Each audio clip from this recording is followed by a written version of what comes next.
रहित संख्याओं और अक्षर संख्याओं पर मूल संक्रियाएं। आपको पता है कि जो अक्षर संख्याएं हैं जिनको बीज कहते हैं हम लोग, अक्षर संख्याएं, ये अक्षर संख्याएं जैसे A B C X Y Z, ये अक्षर संख्याएं संख्याओं को प्रदर्शित करती हैं, विभिन्न स्थानों पर संख्याओं का प्रतिनिधित्व करती है, संख्याओं के स्थान पर इन्हें प्रयोग किया जाता है। तो जिस प्रकार से संख्याओं में 4 मूल संक्रियाएं होती हैं, मूल संक्रियाएं 4, संख्याओं पर मूल संक्रियाएं करते हैं हम लोग। मूल संक्रियाएं कौन है? जोड़, घटाना, गुणा, भाग। जिस प्रकार हम संख्याओं में ये चारों मूल संक्रियाएं करते हैं, 4 धन 5, 5 ऋण 4, 8 गुणे 7, जिस तरह संख्याओं में हम लोग ये चारों मूल संक्रियाएं करते हैं, वैसे ही अक्षर संख्याओं, अक्षर संख्याओं का अर्थ हुआ बीज भी इन्हें कहते हैं। बीज में भी ये चारों मूल संक्रियाएं की जाती हैं। जैसे योग की संक्रिया, योग की संक्रिया, योग की संक्रिया अगर अक्षर संख्याओं में करना हो, योग की संक्रिया इन बीजों में करना हो, तो जिस प्रकार हम लोग संख्या में करते हैं, 5 और 4 को जोड़ने पर, 5 और 4 को जोड़ने पर ये लिखा जाएगा 5 धन 4, और ये 5 धन 4, 5 और 4 मिलके 9 हो जाता। ठीक उसी तरह से x और 4 को जोड़ेंगे, x और 4 को जोड़ने पर यह लिखा जाता है x धन 4। अब वो जब संख्या संख्या रहता है तो 5 और 4 ये जुड़ करके 9 हो गया, लेकिन जब एक बीज हो और एक संख्या हो, एक अक्षर संख्या हो, एक संख्या हो, तो इनका योग ऐसे ही खाली लिखा रहता है, x धन 4 लिखकर छोड़ दो। जैसे x तथा y जोड़ दे, x और y जोड़ने दोनों ही अक्षर संख्याएं हैं, दोनों ही बीज हैं, तो x और y को जोड़ने पर लिखा जाएगा ये x धन y। तो ये हो गया अक्षर संक्रियाओं में, अक्षर संख्याओं में, अक्षर संख्याओं में योग की संक्रिया। ऐसे देखिए अक्षर संख्याओं या बीजों में घटाने की संक्रिया, घटाने की संक्रिया। जिस प्रकार संख्या में हम लोग चारों मूल संक्रियाएं करते हैं, जोड़, घटाना, गुणा, भाग, ठीक उसी प्रकार अक्षर संख्याओं, बीजों में भी हम चारों संक्रियाएं कर सकते हैं। जैसे ये लिखा जाएगा 10 में से 3 घटाने पर, 10 में से 3 घटाने पर ये लिखा जाएगा 10 ऋण 3, और ये आ जाता है 7। दोनों संख्या है तो इनका अंतर, इनका घटाना आ जाता है 7। लेकिन अगर हम इसमें से एक अक्षर कर दें, अक्षर संख्या बीज, ये जैसे 10 में से x घटाने पर, तो 10 में से x घटाएंगे जब, तो ये लिखा जाएगा 10 ऋण x। जैसे 10 में से 3 घटाने पर 10 ऋण 3, अब ये अलग बात है 10 ऋण 3 खुद 7 के बराबर हो जाए। उसी तरह से बिल्कुल 10 में से x घटाने पर ये हो जाएगा 10 ऋण x। ऐसे x में से y घटाने पर या y में से x घटाने पर ये आ जाएगा y ऋण x। जब एक संख्या हो, एक अक्षर संख्या हो, तो केवल हम चिन्ह लगाकर छोड़ देते। या दोनों ही अक्षर संख्याएं हों, दोनों बीज हों, तो घटाने की संक्रिया करनी हो तो घटाने का चिन्ह लगा के छोड़ देते, y x बस। ऐसे गुणा की संक्रिया, गुणा की संक्रिया, पहले दो ही मूल संक्रियाएं थी, आपको पता है, एक जोड़ की संक्रिया और एक घटाने की। बार बार के जोड़ने से गुणा का आविष्कार हो गया और बार बार के घटाने से भाग का आविष्कार। तो जैसे ये 2 धन 2 धन 2, ऐसे ये 4 बार लेकर के जोड़ना होगा, 2 धन 2 धन 2, ऐसे 4 बार।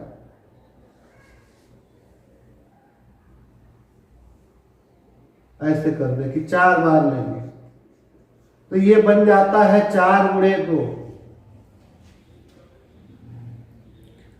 ऐसे ही मान लीजिए x x x 4 बार लेकर जोड़े, ये 4 बार, तो हो जाएगा 4 गुणे x। अब ये 4 गुणे 2 दोनों संख्या है तो ये लिखा जाएगा 4 गुना 8। लेकिन ये 4 गुणे x जब एक अक्षर संख्या हो, एक संख्या हो, तो बीच में से गुणे का चिन्ह केवल हटा देते हैं। ये लिखिए 4x, 1 गुणे x लिखना हो अगर 1 गुणे x, तो ये बराबर 1x नहीं लिखा जाता, ये केवल x लिखा जाता है। केवल 1 से गुणा करते हैं किसी में तो उतना ही रह जाता है। जैसे 2 में गुणा कर दे 1 से तो 2 एकन्यम 2, 3 से गुणा कर दे 1 में तो 3 एकन्यम 3, 5 से गुणा कर दे 1 में 5 एकन्यम 5। वैसे x से 1 में गुणा कर दे तो x एकन्यम x लिखते। तो 1 से गुणा कर दे किसी बीज में तो 1x ना लिखकर केवल x लिखते। ऐसे देखिए जब y और x का गुणा हो, ये x x x, आपकी कितनी बार ले लें, y बार ये लिखा जाए तो ये हो जाएगा y गुणे x। और y गुणे x को हम लोग संक्षेप में ये बीच का गुणे का चिन्ह हटा के yx लिखते। एक संख्या और एक अक्षर संख्या के बीच में कोई चिन्ह ना होने पर गुणा माना जाता है। या दोनों ही अक्षर संख्या हो, दोनों ही बीज हो, उनके बीच में धन ऋण इन सबका चिन्ह नहीं लगा है तो माना जाएगा कि इनके बीच में गुणे का चिन्ह। तो इस प्रकार हम लोग गुणा की संक्रिया करते हैं। ऐसे देखिए भाग की संक्रिया, भाग अक्षर संख्याओं में भी चारों मूल संक्रियाएं जोड़ घटाना गुणा भाग किया जाता है, वैसे ही जैसे संख्याओं में किया जाता है। भाग की संक्रिया कैसे करेंगे अक्षर संख्याओं में, भाग की संक्रिया कैसे करेंगे इन बीजों में। तो जैसे ये लिखते हम कि 20 को 5 से विभाजित करने पर, 20 को 5 से विभाजित करने पर, 20 को 5 से भाग देना है, 20 में 5 से भाग देना। ये दो तरह से प्रदर्शित किया जाएगा, 20 भागा 5, या यही लिखा जाता है 20/5, इस तरह से। ठीक इसी तरह से अगर 20 को a से विभाजित कर दें, 20 को a से विभाजित करने पर तो ये हो जाएगा 20 भागा a बराबर 20/a। लेकिन यहाँ a का मान शून्य नहीं होना चाहिए, a नॉट इक्वल टू 0, इसलिए शून्य नहीं होना चाहिए। क्योंकि यदि a की जगह पर शून्य हो जाएगा तो आप लिखेंगे 20 भागा 0, 20/0, माने आप 20 में शून्य से भाग देने जा रहे हैं और किसी संख्या में शून्य से भाग परिभाषित नहीं, इसलिए a के स्थान पर कुछ और हो सकता है शून्य को छोड़कर। इसी तरह से अगर a को b से विभाजित करना हो, a को b से विभाजित करने पर तो ये लिखा जाएगा a भागा b, या इसे लिखते हैं a बटा b। तो ये चारों मूल संक्रियाएं इन अक्षर संख्याओं में की जाती। अब इसी पर आधारित अभ्यास 5b है। अच्छा, जिस तरह से संख्याओं में प्रगुण का पालन होता है वैसे इन अक्षर संख्याओं में भी पालन होता है। कौन कौन से प्रगुण? जैसे क्रम विनिमय प्रगुण। क्रम विनिमय प्रगुण संख्याओं में शामिल रहता है, लागू रहता है। गुणा के लिए है, गुणा के लिए जिस प्रकार संख्याओं में प्रगुण लागू है, जैसे हम लोग लिखते हैं कि 4 गुणे 5 उतने आएगा जितना 5 गुणे 4, तो ठीक उसी तरह से अक्षर संख्याओं में भी x गुणे y और y गुणे x एक समान है। इसी तरह से जैसे साहचर्य प्रगुण है, 4 का 5 और 6 में गुणा करते हुए गुणा करे, या पहले 4 और 5 का गुणा कर ले तब 6 का गुणा करे, दोनों एक समान है। वैसे यहाँ भी x गुणे y गुणे z ये बराबर आएगा, पहले x गुणे y कर ले तब गुणे z। ये है साहचर्य प्रगुण। तो देखिए अक्षर संख्याओं में भी, बीजों में भी साहचर्य प्रगुण लागू है। जिस तरह से संख्याओं में लागू है उसी तरह से अक्षर, जिस तरह से संख्याओं में क्रम विनिमय लागू है ऐसे अक्षर संख्याओं में भी, बीजों में भी क्रम विनिमय प्रगुण लागू। और ऐसे वितरण नियम, जैसे 4 गुणे 5 धन 12 करना, तो वितरण हो जाता। ये लिखते हैं 4 गुणे 5 धन 4 गुणे 12। ठीक उसी तरह यहां भी होता है, x गुणे y धन z, ये बराबर हो जाता है x गुणे y धन x गुणे z, वितरण नियम। तो अक्षर संख्याओं या बीजों में भी गुणा के लिए इन प्रगुणों का पालन होता है। क्रम विनिमय प्रगुण, साहचर्य प्रगुण, और ये गुणा का योग पर वितरण है, गुणा का योग पर वितरण। अब इन्हीं सब के आधार पर अभ्यास 5b करना है। अभ्यास 5b,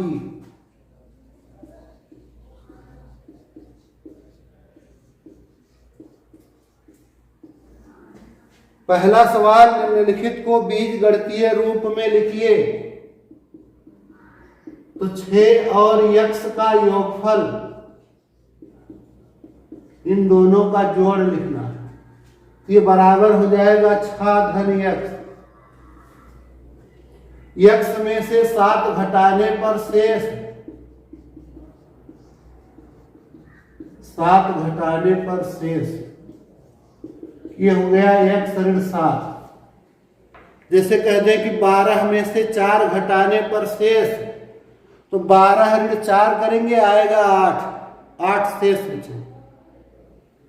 लेकिन यहां उस तरह का घटाना होता नहीं, तो यही केवल लिख के छोड़ देते। x का 5 गुना, ये दूसरा है, x का 5 गुना,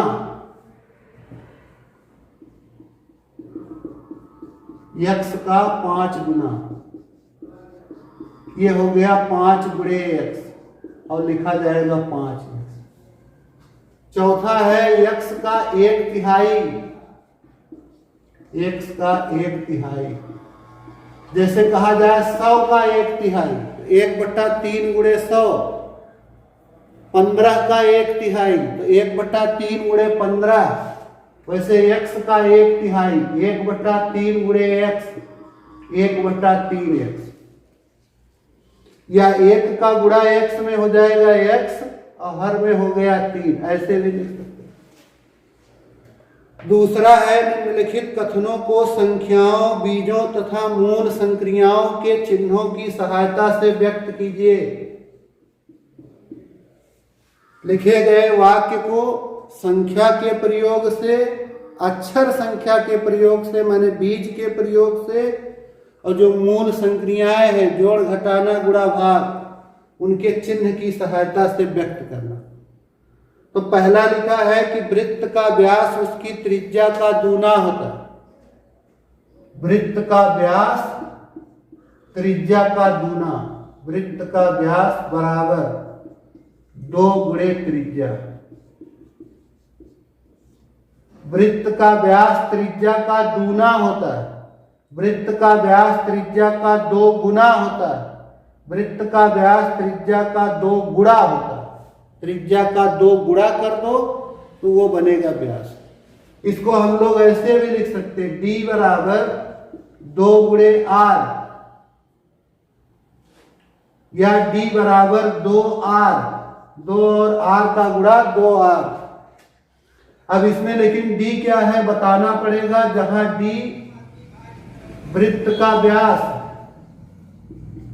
डायमीटर है और r वृत्त की त्रिज्या है, r त्रिज्या है। इसी तरह से है वर्ग का परिमाप उसकी एक भुजा का 4 गुना होता है। वर्ग का परिमाप उसकी एक भुजा का 4 गुना, तो ये हो गया वर्ग का परिमाप बराबर भुजा का 4 गुना, भुजा का 4 गुणा ये। तो इसे हम लोग लिख सकते हैं यस बराबर 4 गुणे x, या यस बराबर 4x। तो ये हो गया, जहां यस क्या है परिमाप और यक्स क्या है भुजा।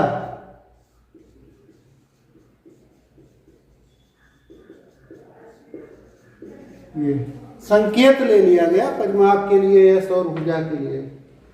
आयत का क्षेत्रफल उसकी लंबाई तथा चौड़ाई का गुणनफल होता है। आयत का क्षेत्रफल उसकी लंबाई तथा चौड़ाई का गुणनफल होता है। इनको हमें संख्या, अक्षर संख्या और संक्रियाओं के चिन्हों से प्रदर्शित करना। ये हो गया आयत का क्षेत्रफल बराबर, आयत का क्षेत्रफल बराबर लंबाई और चौड़ाई का गुणनफल, लंबाई गुणे चौड़ाई। तो ये लिखा जाएगा a बराबर x गुणे y, या a बराबर x y। a क्या है यहां, जहां a क्षेत्रफल है, x लंबाई है और y चौड़ाई है। इस तरह से हम लोग अक्षर ले लेंगे, बीज ले लेंगे, इनके लिए लंबाई के लिए x ले लिया अक्षर, चौड़ाई के लिए y, क्षेत्रफल के लिए a। तो जो इनका कथन था क्षेत्रफल बराबर लंबाई गुणे चौड़ाई, ये अक्षर संख्याओं, बीजों और उनके बीच में मूल संक्रिया का चिन्ह, ये गुणे के रूप में ही लिखे रहे तो मूल संक्रिया का चिन्ह यही गुणा। नहीं लिखेंगे तो भी x और y के बीच में गुणा माना जाता है। 2 बीजों, 2 अक्षरों के बीच में हमेशा गुणे का चिन्ह माना जाता है। चौथा है लाभ विक्रय मूल्य तथा क्रय मूल्य के अंतर के बराबर होता है जब विक्रय मूल्य क्रय मूल्य से अधिक हो। इसमें कह रहा है कि लाभ विक्रय मूल्य और क्रय मूल्य के अंतर, तो विक्रय मूल्य ही कहा है ज्यादा है, तो विक्रय मूल्य ऋण क्रय मूल्य। यहां हो गया आई इनकम, और फिर ये एसपी सेलिंग प्राइस ऋण क्रय मूल्य कास्ट प्राइस। तो इनको भी हम लोग संकेत में लिख दें, पूरा यस पी ना लिखें, यस लिख दें और सी। तो आई बराबर यस ऋण सी, ये हो गया। प्रश्न नंबर 3, एक टोकरी में 50 आम तथा एक दूसरी टोकरी में x आम, पहली टोकरी में दूसरी टोकरी से कितने आम अधिक। तो जैसे कहा जाए कि एक टोकरी में 50 आम, दूसरी टोकरी में 30 आम, तो इस पहले वाले में दूसरे से कितने अधिक है। तो घटा के आप जानेंगे, 50 में से 30 घटा दे 20 आ गए। वैसे ही लिखा है कि एक टोकरी में 50 आम और दूसरे में x आम, तो पहले वाले में दूसरे से कितना ज्यादा है। तो जैसे यहाँ पता करना था कितना ज्यादा है, तो 50 में से 30 घटाए, वैसे यहाँ भी 50 से कितना ज्यादा है, ये 50 है एक टोकरी में, एक x, तो कितना ज्यादा है पहले वाले में दूसरे वाले से, ये हो जाएगा 50 ऋण x, 50 ऋण x, 50 ऋण x आम अधिक।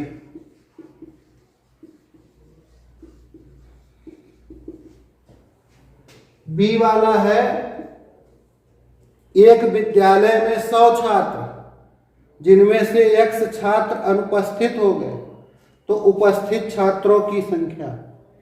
जैसे कह दे कि 100 छात्र कुल हैं और 40 एब्सेंट हो गए, तो प्रेजेंट कितने हुए, 100 ऋण 40। वैसे ही यहाँ भी कुल छात्र 100, कुल छात्र बराबर 100, अनुपस्थित छात्र ये हो गए x, तो उपस्थित 100 में से घटाने पर है उपस्थित छात्रों की संख्या बराबर 100 ऋण x। प्रश्न नंबर 4, संलग्न चित्र में आयत की आसन्न भुजाएं x मीटर तथा y मीटर हैं। आयत का परिमाप क्या है। एक चित्र बना करके संलग्न भुजाएं, जो भुजाएं लगी हुई हैं, उनका माप दिया है। ऐसे यहां लिखा है कि ये x मीटर है और ये लिखा है y मीटर। तो परिमाप कैसे ज्ञात करते हैं। परिमाप माने चारों ओर की माप, चारों ओर की माप, चारों ओर को जोड़ ले माप इनकी, तो वही परिमाप होगी। आयत में आमने सामने की भुजाएं बराबर होती, इसलिए अगर ये x मीटर है तो यह भी x मीटर हो जाए। ये अगर y मीटर है तो यहां भी y मीटर हो जाए। अब आयत का परिमाप हो गया। हालांकि इसका सूत्र भी आप पढ़े होंगे, 2 गुणे आसन्न भुजाओं का योग, ये सूत्र आयत का परिमाप, 2 गुणे आसन्न भुजाओं का योग।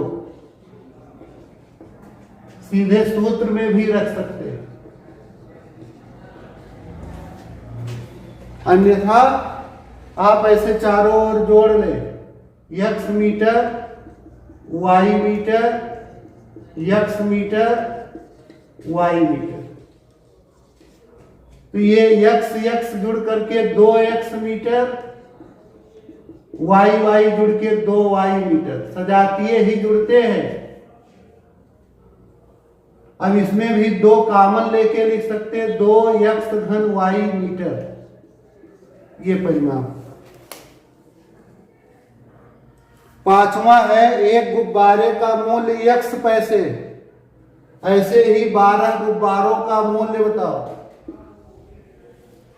जैसे कहूं कि एक गुब्बारे का मूल्य 12 पैसा है, तो 10 गुब्बारे का मूल्य कैसे निकालेंगे, 12 में 10 का गुणा कर देंगे।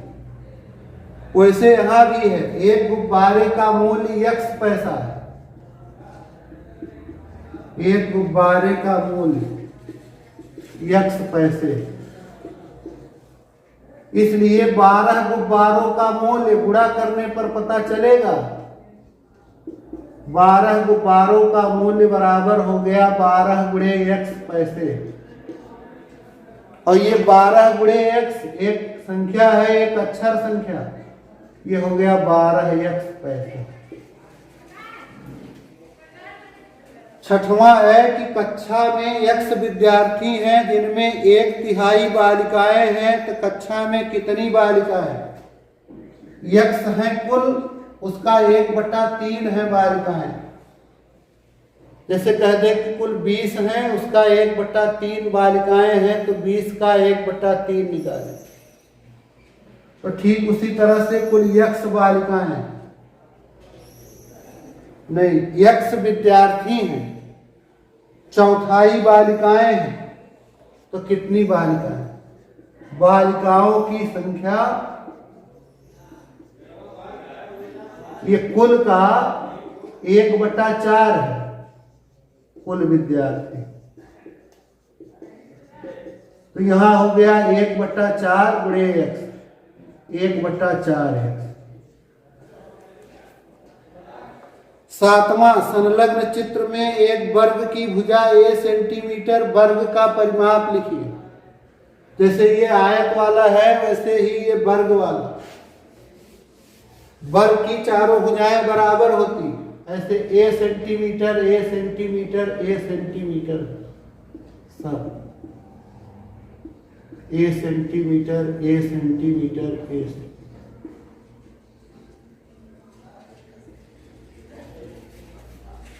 तो इसका परिमाप माने वही चारों ओर की माप, a धन a ऐसे ही, और चारों जोड़ा जाएगा तो 4a आ जाएगा।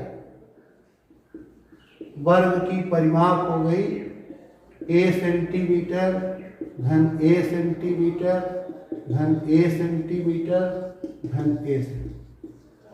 या इसका भी सूत्र होता है, वर्ग की परिमाप होती है 4 गुणे भुजा। ऐसे आप निकाल देंगे, आ गया 4a सेंटीमीटर, a 4 बार लेके जोड़ा जाएगा तो ये हो जाएगा 4a। अभी गुणा में बताया जा रहा था, a x 4 बार लेके जोड़ा जाए तो ये हो जाता है 4 गुणे x। a 4 बार लेके जोड़ा जाए तो 4a। या सूत्र लिख देते, वर्ग का परिमाप बराबर 4 गुणे भुजा, तो हो जाता 4 गुणे a सेंटीमीटर। 4 गुणे a सेंटीमीटर हो जाएगा 4a सेंटीमीटर। प्रश्न नंबर 8, लीला राधा की छोटी बहन है, वह राधा से 6 वर्ष छोटी है। लीला की आयु राधा की आयु के पद में लिखिए। लीला की आयु राधा के पद में लिखना। तो राधा 6 वर्ष छोटी है, तो लीला की आयु, इसका उल्टा आप सोचें, चाहे कहे कि राधा 6 वर्ष छोटी है, चाहे कहे कि लीला 6 वर्ष बड़ी है। तो ये हो गया, लीला राधा की छोटी बहन है, सॉरी भाई, लीला राधा की छोटी बहन है और वह राधा से 6 वर्ष छोटी है। तो लीला की आयु राधा की आयु से 6 वर्ष कम है। राधा की आयु से 6 वर्ष कम कर दीजिए, घटा दीजिए, जो आएगा वो राधा, ये लीला की आयु। लीला की आयु राधा की आयु से 6 वर्ष कम है, 6 वर्ष छोटी। ऐसे हम लोग लिख सकते हैं। तो लीला की आयु ये राधा की आयु के पद में है। अगर हम लोग मान लें कि राधा की आयु x वर्ष, तो लीला की हो जाएगी, राधा की आयु x वर्ष है, तो लीला की आयु हो जाएगी x ऋण 6, x ऋण 6 वर्ष।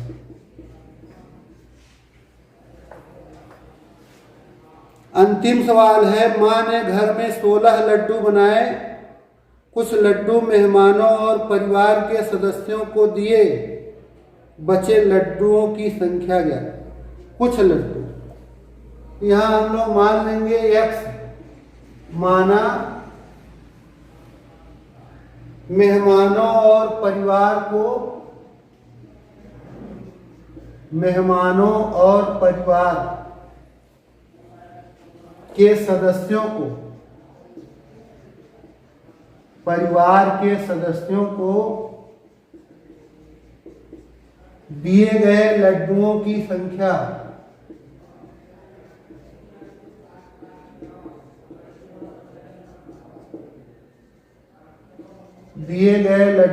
संख्या x है। तो 16 कुल थे, 16 में से x दे दिए, तो शेष लड्डुओं की